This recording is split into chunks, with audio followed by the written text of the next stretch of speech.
নীলাচল পুরে প্রভু ভক্তগণ শোনে। নীলাচল মানে জগন্নাথ ধামে কলিযুগের ভগবান সন্ন্যাস মন্ত্র নিয়ে শ্রীকৃষ্ণ চৈতন্য মহাপ্রভু নাম ধরে সকল ভক্তের মাঝে বসে আছে।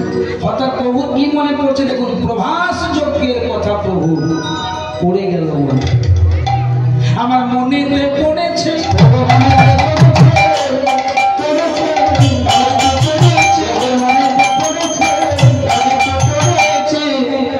কি মনে পড়েছে?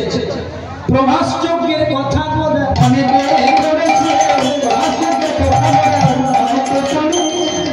ভক্তরা বলছে প্রভাস যজ্ঞ করেছিল কৃষ্ণ, সেটা গৌরের কেন মনে পড়ল? করেছিল কৃষ্ণ, গৌরের কেন মনে পড়লো? কারণ যেই কৃষ্ণ সেই গৌ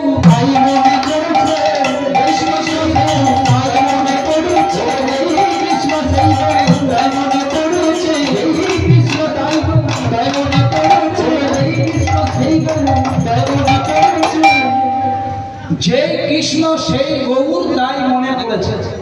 আস্তে প্রতিবার আমি আপনাদেরকে একটা উদাহরণ দিয়ে যাই যে আমার মামা ঘর হচ্ছে পুরুলিয়াতে। আমার মামা ঘর যদি পুরুলিয়াতে হয়, আমার মায়ের বাপের ঘর কোথায় হবে? পুরুলিয়া, ঠিক বলে। আর যদি বলি আমার বাবার শ্বশুর বাড়ি কোথায়? পুরুলিয়া। কথাটা কিন্তু কোনো রসিকতা নয় বাবা। মা গেলেন বাপের বাড়ি, বাবা গেলেন শ্বশুর বাড়ি, আমি গেলাম মামা বাড়ি। কেউ বলে বাপের বাড়ি, কেউ বলে শ্বশুর বাড়ি, কেউ বলে মামা বাড়ি, কিন্তু জায়গা কেউ বলে জল, কেউ বলে ওয়াটার, কেউ বলে পানি। নো প্রবলেম, বলুন না, কিন্তু বস্তুটা তো এক, তাই তো? তাহলে দেখো, আজ আমার গৌরাঙ্গ সুন্দরের মনে পড়ছে প্রভাত যজ্ঞের কথা, যেটা কৃষ্ণ মনে করেছে। কেন মনে পড়ছে? বলছে সেই তো বটে রে,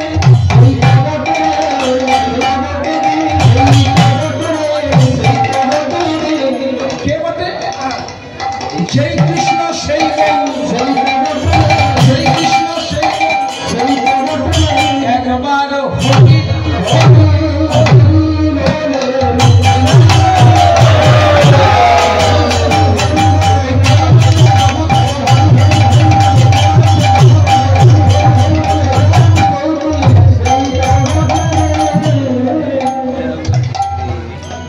আরেকটি সুন্দর দৃষ্টান্ত দিয়ে লীলাটা বুঝিয়ে দেবো। এই দেখো, এটাকে কি বলে বাবা? ঝোলা। এখন আপডেট নাম ব্যাগ, যা বলবে ঝোলা। মন দিয়ে শোনো কিন্তু,